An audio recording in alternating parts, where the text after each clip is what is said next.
JPA의 DDL 오토가 만들어내는 DDL은 어떤 모습일까? 자, 오늘은 그 JPA를 사용을 할 때 우리가 애플리케이션 프로퍼티에 DDL 오토 세팅을 하게 되면은 이게 스프링 부트가 구동이 될 때 엔티티들을 분석을 해가지고 스크립트를 만들어내잖아요.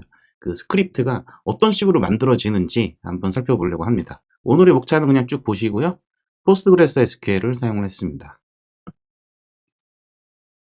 첫 번째, DDL 오토에 대한 옵션에 대해서 간단하게 좀 살펴보고 넘어갈게요. 우선 application.property에 spring.jp의 hibernate DDL 오토가 이렇게 이 옵션을 적어주시면 되고요. 이 옵션이 여러 가지가 있는데 create, none, create drop, update, validation 이렇게 돼 있고 제가 다른 얘기는 안 하겠습니다. 우리가 공부할 때는 create를 하는데 이게 그 프로덕션 있죠. 운영 환경으로 올라갔을 때는 밸리데이션으로 바꾸던가 아니면 이 옵션 자체를 지우시기 바랍니다. 굉장히 사용할 때 주의를 해야 되는 옵션입니다. 나머지는 여러분들이 쭉 읽어보시고 이해를 하시면 되겠습니다. 어렵지 않습니다, 대원이. 자, 두 번째로 우리가 이제 제가 이 소스를 다 만들어서 깃 리포지토리에 올려놨어요. 그래서 그거를 여러분들이 이제 그 풀 클론 하셔가지고 로컬에서 테스트를 하실 때 로깅 설정을 해야 되는데 물론 이제 로깅 설정 제가 다 해놓고 올려놨죠. 그런데 이제 여러분 스스로가 하시려면은 이러한 로깅 설정을 세팅을 하시고 어플리케이션 프로퍼티에 이렇게 하시면은 이제 스프링 부트가 이제 구동이 될 때 로그가 콘솔에 찍힙니다. 그 스크립트가 찍히거든요. 그 스크립트를 찍는 제가 이렇게 해보니까 뭐 요것도 넣어라라고 하는 것도 있던데 요거는 제가 주석 처리를 해보니까 꼭 필요한 거는 요 세 가지만 있으면 우리가 필요로 하는 엔티티 JPA가 엔티티를 분석을 해서 스크립트를 만들어내는 그 쿼리 있죠. 그 스크립트 쿼리를 콘솔에 뿌려주는 데는 요 세 가지 정도만 있으면 될 것 같고요.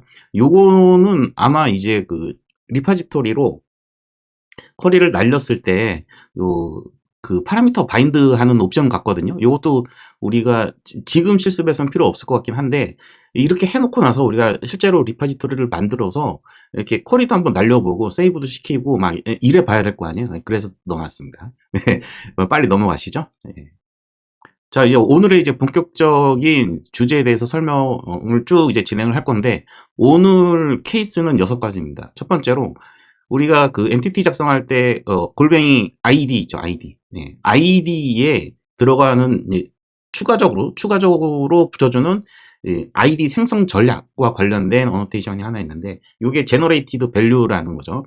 이 전략 4가지, 그 identity, sequence, 테이블, UUID 이렇게 4개. 원래 하나 더 있어요. 오토라는 게 있는데 오토는 아이덴티티랑 거의 동일하게 동작을 해서 요거는 이제 빼고 4가지랑 그 다음에 이제 왼쪽에 메뉴 이렇게 잠깐 보이시지만은 1대 N 관계에 1대 N으로 이렇게 엔티티 2개를 관계를 맺어놨을 때 그러니까 one to many, many to one이죠. 예, 요거에 대해서 DDL 생성이 어떻게 되는가.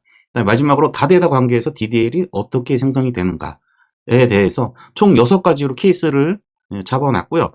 제가 이렇게 한번 정리를 해보니까 이제 JPA 좀 할 수도 있을 것 같아요. 물론 이제 리파지토리로 쿼리 날리는 건 별개의 문제긴 하지만 어쨌든 자신감이 생겼습니다. 진작에 왜 이걸 안 해봤는지 여러분들도 이렇게 JPA에 자신감을 갖는 시간이 되셨으면 좋겠습니다. 자, 그럼 이제 Generated Value의 전략 4가지에 대해서 살펴보도록 하겠습니다. 자, 첫 번째 아이덴티티입니다. 아이덴티티 전략은 자동 증가예요. 자동 증가. 그리고 이제 실제로 이제 엔티티에서 이제 사용을 할 때 generated value strategy 여기 요 부분이죠. 요 부분에 아이덴티티라고 적어주시게 되면은 이 ID 값을 데이터베이스의 자동 증가 기능들이 뭐 다 있는 건 아니에요. 다 있는 건 아니고 그런 기능이 있는 데이터베이스 같은 경우에는 자동 증가 그거를 이용을 해서 스크립트를 생성을 해줍니다. 자, 보시죠. 실제 스크립트는 이렇게 생겨납니다. 그래서 요거는 지금 제가 처음에 말씀드렸지만은 포스트그레스라고 말씀드렸죠. 이 포스트그레스에서는 이와 같이 id bigint로 생성을 하고 generated by default as identity.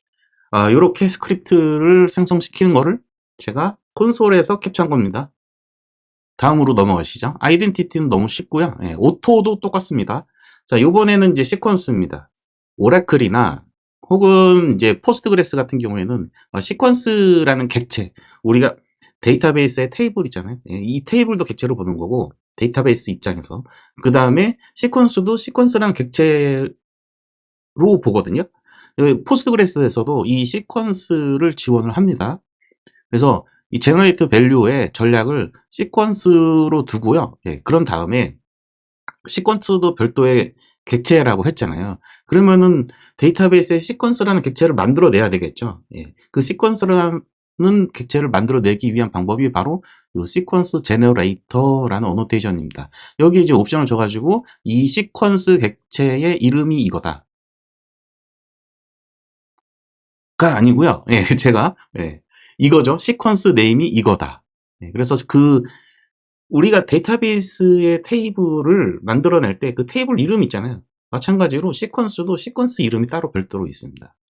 그래서 그 시퀀스 이름을 지정을 해주고 초기 값이 1이고 그 다음에 증가값이 하나씩 올라간다 라는 뜻이죠. 그 다음에 시퀀스는 데이터베이스 입장에서는 이렇게 이름이 해결이 되는데 요 자바 코드 상에서는 또 요 이름으로 연결하는 게 아니고 별도의 이름, 요거는 엔티티 클래스 내에 참조하기 위한 이름이라고 보시면 되겠죠. 그래서 아이디에 전략을 시퀀스로 줬으면은 이 제너레이터 요 이름하고 이 이름하고 동일하게 맞춰주시기만 하면 됩니다. 자, 엔티티는 이렇게 봤고요. 그러면은 스크립트는 어떻게 생성이 되는지 한번 보도록 하겠습니다. 자, 여기 시퀀스 네임이라고 돼 있죠. 이 시퀀스 네임이 데이터 DB의 실제 테이블 이름처럼 시퀀스 이름으로 들어가게 됩니다. 그래서 이 시퀀스를 이용을 했을 때는 create, 객체 생성을 하는 그 DDL 문이죠. 이 create 문이 두 개가 실행이 되는데요. 이 두 개가 시퀀스, 하나는 시퀀스, 하나는 테이블. 이렇게 두 개의 객체를 생성을 하게 됩니다. 그래서 start with 1, increment by 1, 그러니까 하나씩 증가시킨다는 얘기고, id는, 여기에 봤던 id는 그냥 begin to not null, 이런 식으로. 어떤 블로그나 혹은 제가 이제 AI나 이런 걸로 이렇게 물어보면은 여기에 디폴트 넥스트 발 이렇게 더 추가된다 이렇게 적혀 있는 블로그들도 있었는데 제가 실제로 해보니까 포스트그레스에서는 디폴트 넥스트 발 하는 거는 없습니다. 요 시퀀스 사용법에 대해서는 별도로 여러분들이 따로 공부를 하시고요. 모르시는 분들은 넘어가도록 하겠습니다. 자, 그 다음에 세 번째로 테이블 전략입니다. 요거는 별도 설명 안 할게요. 네. 옛날에는 이 시퀀스를 그 아이디에 들어가는 그 번호 있죠. 시퀀스 번호. 이 시퀀스 번호를 별도의 테이블에서 관리를 하는 식으로 많이 했는데, 이거 옛날 방식이고요. 네. 알 필요도 없습니다. 네. 알고 싶으신 분은 따로 공부를 하시고, 어쨌든, 요거를 실행을 하면은 테이블, 우선 기본적으로 엔티티니까 테이블이 만들어지고요. 그 다음에 이 시퀀스 테이블이 하나 더 만들어집니다. 그러니까 예. 여기 보시면은 테이블 제너레이터 어노테이션에 세팅을 해놨던 요게 이제 시퀀스를 관리하는 별도의 테이블이라고 보시면 돼요. 그러니까 요 테이블이 따로 만들어지는 거예요. 그리고 나서 여기서 요 아이디 있잖아요. 요 아이디를 관리를 해야 되잖아요. 시퀀스에서. 그렇다 보니까 요 프로덕트 테이블 시퀀스, 프로덕트 테이블 시퀀스 요거 있죠. 예, 요거. 요 이름이 데이터로 들어가는 거죠. 그러니까 시퀀스 여기 보시면은 테이블명이 시퀀시즈죠. 그래서 시퀀시즈라는 테이블에 넣을 때 pk 테이블의 밸류, 그러니까 pk는 시퀀스 네임, 시퀀스 밸류 칼럼이 두 개 있는 거죠. 칼럼이 두 개 있는 거고 얘는 pk 칼럼 밸류를 프로덕트 테이블 시퀀스라고 넣겠다 해서 보시면은 인서트 문이 하나 더 추가로 스크립트가 생성이 됩니다. 그래서 테이블로 하시게 되면은 이렇게 시퀀스 테이블도 만들어지고 그 다음에 그 시퀀스에 해당 엔티티, 지금은 여기는 프로덕트죠. 프로덕트에 해당되는 요 pk 칼럼 pk 칼럼 값 플러스 초기 값이 1이었죠. 예, 요거를 미리 데이터로 세팅을 해놓는 스크립트까지 생성이 됩니다. 자, 이제 마지막으로 UUID. 자, UUID의 특징은, 예, 제너레이티브 타입 UUID로 한 다음에, 요 타입 있죠. 자바에서, 엔티티에서 요 타입이 UUID로 지정을 해주시면은, 요 부분만 바뀌고 나머지는 아이덴티티랑 동일합니다. 여기 스크립트를 보시면, 네, UUID라고 돼 있죠. 제가 예전에 UUID로 한번 해봤거든요. 근데, 문제는, 데이터를 이관할 때 조금 불편한 부분들이 조금 있더라고요. 좀 많았습니다. 그러니까 저는 전문 데이터베이스 DBA가 아니다 보니까 DBA에 있는 데이터를 이제 컬럼 타입을 UUID로 해놓고 데이터를 이관하는 케이스가 반드시 한 번은 생기거든요. 예, 그때 조금 전문적인 지식이 없으면 좀 힘들더라고요. 자, 어쨌든 UUID는 뭐 간단합니다. 아이덴티티라. 자, 다음으로는 이제 1대다, 다대다 관계로 넘어가기 전에 컬럼 어노테이션이죠. 요거에 대해서 잠깐 좀 살펴보고 기초 지식으로서 여러분들이 좀 알아두시면 좋은 거를 제가 좀 정리를 해봤습니다. 대부분 기본적으로 사용이 되는 거는 쭉 다 한번 적어본 것 같은데요. 예, 엔티티 요거 말고 이제 컬럼 요거를 보겠다는 얘기예요. 요 컬럼의 주요 속성, 이름, 그 네임을 주게 되면은 이게 실제로 스크립트가 생성이 됐을 때 요 네임으로 스크립트의 컬럼명이 생기게 되고요. 널러블 폴스 하게 되면은 난널이 붙게 됩니다. 난널. 랭스, 길이, 뭐, 바차. 그러니까, 스트링 같은 경우에는 바차죠. 예, 바차가 디폴트로 255거든요. 포스트그레스 같은 경우에는. 그런데, 랭스를 이렇게 지정을 해줄 수 있고, 유니크 키를 지정을 해주고 싶다. 그러면 이 유니크 옵션을 이제 true로 주게 되면은, 제약 조건을 여기다가 줄 수도 있고요. 그 다음에 컬럼 디피니션 부분이 있는데, 이 컬럼 디피니션을 뭐냐면은, 이렇게 이런 컬럼 속성들을 이용을 해서 만들 수도 있지만은 컬럼 디피니션에 그냥 내가 원하는 거를 여기에다가 적어줄 수 있어요. 저는 이제 텍스트라고만 적었거든요. 그러면 이제 DB 타입을 여기 스트링으로 돼 있지만 바차가 아니고 텍스트를 쓰겠다. 이런 뜻이고 이렇게 만들었습니다. 프리시전하고 스케일이라는 것이 있는데 프리시전은 숫자의 전체 길이에요. 전체 길이. 그러니까 소수점까지 포함한 전체 길이.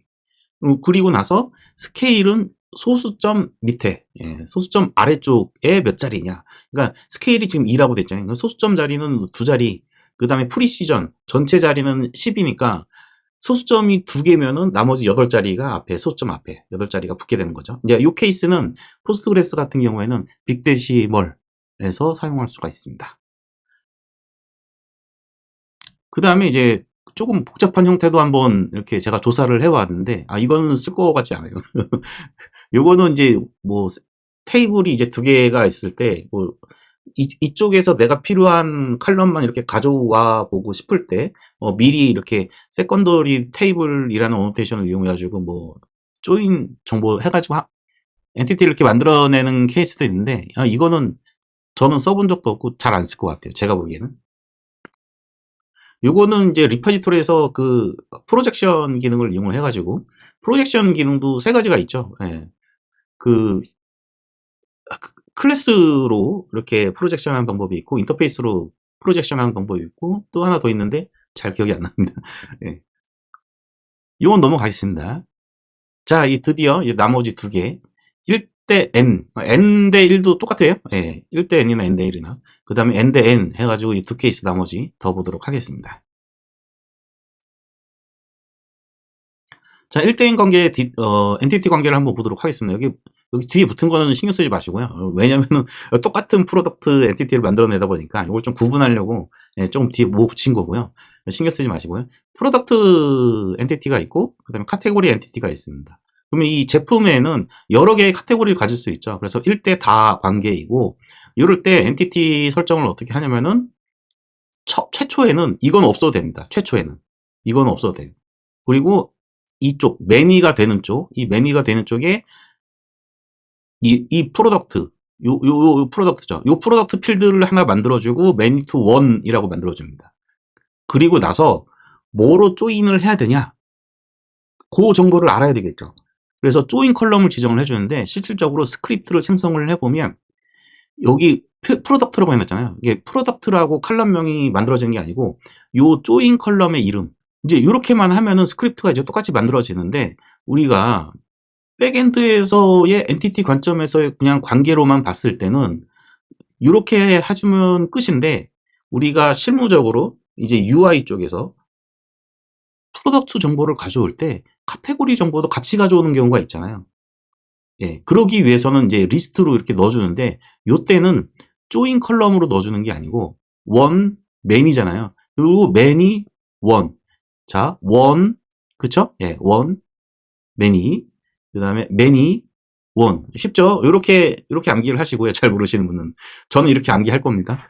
그 다음에 이쪽에서는 조인 컬럼을 쓰는 게 아니죠. 뭐라 그랬죠? 조인 컬럼을 쓰게 되면은 이 조인 컬럼에 지정된 이름으로 스크립트의 칼럼명으로 지정이 된다고 했잖아요. 그렇기 때문에 조인 컬럼을 쓰면 안 되고요. 여기에 매프드 바이 한 다음에 요 이름은 이 매니 쪽이죠. 매니 쪽의 필드명, 자바 필드명을 지정을 해주시면 됩니다. 그러면은 자연스럽게 프로덕트라는 정보를 가져올 때 우리가 카테고리 정보도 한 번에 가져올 수 있게 되는 거죠. 자, 코딩을 해보자면은 이거를 안 해주게 되면은 이 카테고리를 가져오는 별도의 쿼리를 우리가 서비스 로직에서 한 번 더 작성을 해줘야 되겠죠. 근데 이제 그게 아니고 이렇게 설정을 해주게 되면은 프로덕트를 호출을 하는 것만으로도 그에 딸린 카테고리를 같이 가져올 수 있다. 라는 거고, 매프드 바이를 쓴 이유는 뭐 블로그나 뭐 이런 거 보니까 뭐 주인을 정해야 된다. 관계의 주인을 정해야 된다. 너무 어렵지 않나요, 여러분? 저는 관계의 주인이라는 단어를 JPA 쓰면서 처음으로 들었고 왜 그런 말을 쓰는지 잘 몰랐어요. 근데 지금도 왜 그런 말을 써야 되는지 이해가 안 가요. 관계의 주인. 뭐 그런 거 뭐 주인이고 뭐고 상관이 없다고 생각하고, 저는 이러한 이유로 조인 칼럼을 쓰게 되면은 스크립트를 생성을 할 때 이 조인 칼럼의 이름으로 스크립트를 생성을 하거든요. 그리고 원투 맨이라고 하는 것은 여기에는 FK로 지정을 해야 될 게 없잖아요.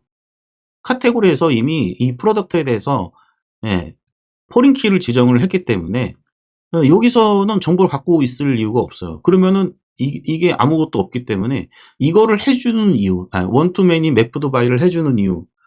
자, 관계의 주인 뭐 이런 거 생각하지 마시고요. 그 이유를 조금 알고 계셔야 될 것 같아요. 자, 그래서 생성된 스크립트를 한번 보시면 원투매니 쪽이죠. 원투매니 쪽에 얘가 있든 없든 상관없이 프로덕트는 이렇게 생성이 되고요. 그 다음에 카테고리 쪽에서 조인 컬럼 해놨잖아요. 이 조인 컬럼을 어노테이션을 달았다는 이유는 이 포린 키를 지정을 하겠다라는 뜻이에요. 이렇게 이해를 하시면 됩니다. 이렇게. 그래서 스크립트는 이렇게 총 3개로 만들어지죠. 프로덕트 테이블이 만들어지고, 그 다음에 카테고리 테이블이 만들어지고, 테이블에 프로덕트 아이디가 지금 조인 컬럼 이렇게 해놨죠. 요거 해놨으니까 요거를 이제 포린 키 잡는 요 스크립트가 만들어집니다. 여기는 지금 알터 테이블 이렇게 돼 있죠. 그래서 add constraint 어쩌고 포린 키 쭉. 자, 그런데 이제 여기서 JPA의 그 오토 DDA를 이용해서 스크립트를 만들어내는 것도 중요하지만은 우리가 회사에서는 DBA라는 별도의 IT 개발 직군이 있잖아요. 그래서 그 DBA 분들한테 이런 네이밍 규칙이 있거든요. 우리도 코딩할 때 네이밍 규칙이 있잖아요. 그렇죠. DB 쪽도 네이밍 규칙이 있습니다. 그래서 이렇게 생성되는 거는 그대로 쓰시면 안 되고, 이제 요거를 DB 쪽에 스크립트 생성하라고 이렇게 넘길 때는 이런 부분을 조금 이름을 네이밍으로 맞춰서 스크립트를 좀 수정한 다음에 넘겨야 되겠죠. 자, 다음으로는 다데이터 관계에 대해서 마지막입니다. 다 왔습니다, 여러분들. 보도록 하겠습니다. 자, 저는 이제 그 프로덕트하고 카테고리, 요 2개를 이제 다데이터 관계로 한번 설정을 해보도록 하겠습니다. 카테고리에서 상품 카테고리를 중심으로 우리가 이제 검색을 했을 때 상품들이 여러 개 쭉 나와야 되는 거고, 그 다음에 상품을 중심으로 검색을 했을 때 카테고리들이 여러 개 나와야 돼요. 그러니까 기본적으로는 1대 다, 아까 앞에서는 1대 다라고 했죠. 근데 조금 더 이제 깊게 생각을 해보니까 우리가 그거죠. 이제 도메인 모델의 유스케이스 기준으로 좀 더 생각을 해보니까 프로덕트와 카테고리는 다대다 관계일 수가 있다. 쇼핑몰 같은데. 그렇죠? 예. 하지만은 뭐 제조업에서 뭔가 그 제품을 생산을 했을 때 그냥 단순히 분류하기 위해서 카테고리 요렇게 지정하는 것만 생각을 했을 때는 또 다대다 관계가 아닐 수 있죠. 그래서 도메인별로 1대 다냐, 다대 다냐 요런 관계에는 좀 도메인별로 예, 설계할 때 잘 지정을 해야 되는 거죠. 어쨌든 어쨌든 이제 프로덕트와 카테고리를 다대다 관계로 한번 지정을 해 보자고요. 그럴 때는 이제 매니 투 매니를 적어줍니다. 일단 매니 투 매니 이렇게 매니 투 매니 이렇게 적어주고요. 그리고 나서 양쪽 다 이제 리스트로 들어가게 되죠. 그렇죠? 예. 자, 그런데 아까 전에 제가 포린 키로 지정이 되지 않는 거는 매프드 바이를 적어주고 그 다음에 포린 키가 들어가는 쪽에서는 조인 칼럼을 적어주라고 했잖아요. 근데 조인 테이블은 뭐죠? 네. 그러니까 이 포린 키가 이 프로덕트나 카테고리나 어느 쪽에도 칼럼이 추가되지 않아요. 추가되지 않고 조인되는 칼럼을 중간에 하나 딱 만드는 거죠. 이렇게 원래 양쪽이었는데 중간에 1, 1대다 다대다 그러니까 다대다 관계 이거는 그 데이터베이스에서 다대다 관계를 해소하는 스킬이거든요. 그래서 다대다를 다대 1, 1대 다로 만들어서 만드는 그 기술이 바로 중간에 테이블을 하나 만드는 기법이에요. 이게 마법이 아니에요. 제가 JPA 이렇게 보다 보면은 이 다대다 관계에 대해서 뭐 마법이니 뭐니 하는데 좀 마법이 아니라고 생각했는데 어쨌든 그러니까 조인 칼럼이 아니고 조인 테이블을 쓰겠다는 거예요. 그러니까 여러분 저는 지금 카테고리 쪽에 조인 테이블을 뒀죠. 그리고 한쪽에 매프도 뒀고 자 그러면은 어쨌든 매프드를 넣으면은 이게 포린 키가 이 프로덕트라는 테이블에 그 포린 키가 등록되지 않죠. 어쨌든 등록되지 않죠. 자 근데 조인 칼럼이 없고 조인 테이블이에요. 그러니까 이쪽도 없죠. 예, 추가적으로 이 카테고리라는 테이블에 추가적으로 생성되는 칼럼이 없어요. 예. 그러면은 여러분들 잘 생각해 보세요. 예. 다대다 관계, 메인 투 메인을 썼을 때 그러면은 요 매프드 바이하고 그쵸? 예, 매프드 바이하고 이 조인 테이블을 이렇게 바꿔 써도 되지 않을까요? 저는 바꿔서 해보진 않았어요. 해보지 않았는데 여러분들이 좀 해보시고요. 예, 바꿔 써도 전혀 문제가 없습니다. 제가 볼 때는. 자, 이렇게 실질적으로 테이블이 생성되는 형태를 생각을 해야 이거를 이렇게도 쓸 수 있고 저렇게도 쓸 수 있는지 충분히 예상이 가능한 거죠. 그래서 조인 테이블 해가지고 요 네임 있잖아요. 프로덕트 카테고리 요거는 신경 쓰지 마시고요. 프로덕트 카테고리라는 테이블이 하나 만들어지고요. 그 다음에 조인 할 때 사용이 될 칼럼을 이제 여기서 지정을 하는 거죠. 그래서 프로덕트 아이디, 카테고리 아이디 얘의 두 개를 프로덕트 아이디는 이 프로덕트 엔티티의 요 아이디랑 포린키로 연결이 되죠. 그 다음에 이 카테고리 아이디는 카테고리 엔티티의 요 아이디랑 연결이 되게끔 조인 테이블에 대한 크리에이트 문이 생성이 됩니다. 자, 보시죠. 이렇게 되는 겁니다. 프로덕트 있고요. 프로덕트에서는 카테고리 전혀 모르죠. 그 다음에 카테고리 테이블에서는 프로덕트 전혀 모르죠. 예, 관련된 게 하나도 없어요.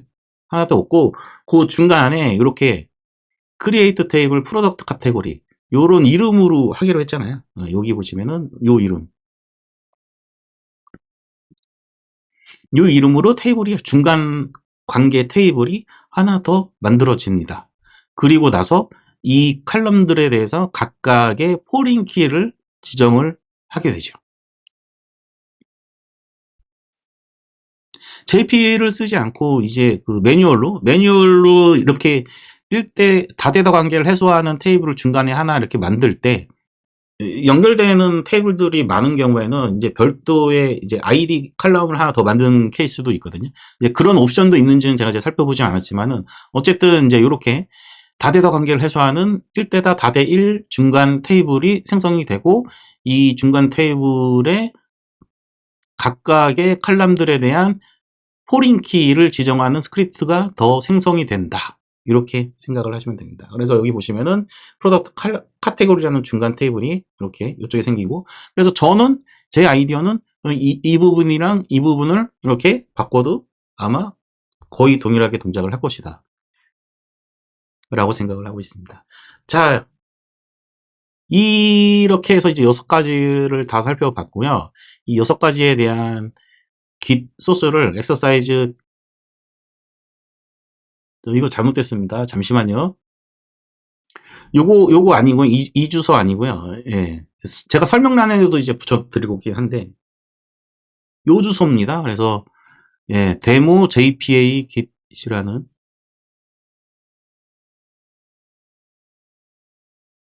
여기에 이 소스들을 다 넣어 놨고요.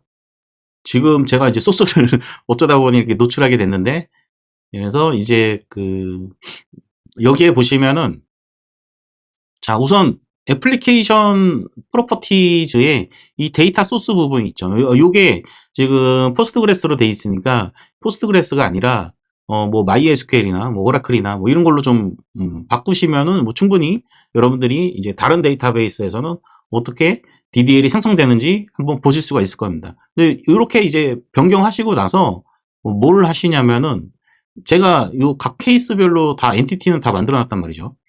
다 만들어 놨으니까 리파지토리는 지워야지. 요건 이제 추가로 제가 리파지토리로 쿼리를 날릴 때 이제 어떻게 날려야 되는지, 뭐 레이지 로딩이라든지 뭐 이런 것들을 이제 회피하기 위해서 각각의 이제 케이스별로 어떻게 리파지토리의 쿼리를 구성을 해야 될지도 제가 이제 영상을 준비 중이고요. 여기 보시면은 이제 테스트 쪽에 제 얼굴 때문에 여기 테스트 있죠? 예, 테스트 쪽에 요 아이덴티티 타입이라는 테스트가 있습니다. 이거 별거 아닙니다. 네. 그냥 구동시키기 위해서. 그러니까 JPA 영역, 데이터 JPA 영역에 대한 빈들만 로딩하기 위해서 제가 슬라이스 테스트 케이스를 이렇게 클래스를 하나 만든 거고요. 여기 보시면 데이터 JPA 테스트에서 이렇게 하나 만들어 놨어요. 제너레이트, 이 이름은 중요하지 않고요. 네. 그래서 얘를 실행하시면 됩니다. 얘를 실행하면은 아까 전에 이제 애플리케이션 이거 있잖아요. 네, 애플리케이션 프로퍼티즈에 여러분들이 테스트해 볼 DB 세팅으로 URL, 유저네임, 패스워드 바꿔주시고, 드라이버까지 바꿔주시고, 그리고 나서, 뭐, 스프링부트를 그냥 올리셔도 되고요. 예, 올리셔도 상관없는데, 저는 이제 테스트 코드로 하는 게 좋아서, 테스트 코드 얘를 이제 실행을 하면은 이렇게, 로고가 이렇게 쭉 찍히는데, 예, 보시면은, 예, 이 드랍 테이블 뭐 이런 거 신경 안 쓰셔도 되고, 그 다음에 보시면은 이제 이렇게 각 엔티티별로 스크립트가 생성되는 모습을 좀 이쁘게 볼 수 있도록 쭉 다 출력이 되게 됩니다. 그러면 요거를 보시고 여러분들이 MySQL에서는 아이덴티티일 경우에는 스크립트가 이렇게 생성되고 저렇게 생성되고 뭐 이런 것들을 좀 보실 수 있을 것 같고요. 그리고 데이터베이스의 버전에 따라서 다르게 그걸 이제 다이얼렉이라고 하는데 방언이라고 하죠. 버전에 따라서도 다르게 스크립트가 생성될 수 있고 스프링 부트 버전에 따라서도 다르게 생성이 될 수가 있습니다. 그러니까 그런 차이를 보는 게 개발자로서 굉장히 좀 중요하거든요. 예, 요거는 이제 테스트용으로 여러분들이 좀 잘 갖고 계시다가 버전업 돼서 좀 어떻게 바뀌는지 좀 볼 수 있는 도구로서도 좀 활용을 할 수 있을 것 같고요. 저도 그렇게 활용을 하면 될 것 같습니다. 자, 이 프로젝트는 빌드.그레이드를 그래드를 좀 보네요. 액티비티 프로 없는데 JPA 썼고 도커 컴포즈를 썼어요. 여기 보시면 도커 컴포즈를 썼기 때문에 이 도커 컴포즈에 요 이미지를 좀 정보를 포스트그레스인데 저는 요거를 좀 바꿔주시면 될 것 같고요. 거기에 맞는 드라이버도 빌드.그레이드의 드라이버 지금 이제 포스트그레스로 있는데 이런 부분들을 좀 바꿔가시면서 사용을 하시면 될 것 같습니다. 유튜브의 커뮤니티 기능이 좀 좋으면, 예, 여러분들 MySQL 테스트 해주세요 하고 그 결과를 좀 올려주세요 하는 그런 게시판 같은 게 좀 있으면은, 이게 참 커뮤니티 기능이 유튜브는 좀 부족해가지고. 자, 어쨌든, 예. 이거 아닙니다. 죄송합니다. 자, 이렇게 해서 오늘 할 얘기 다 했고요. 다음에 만나요.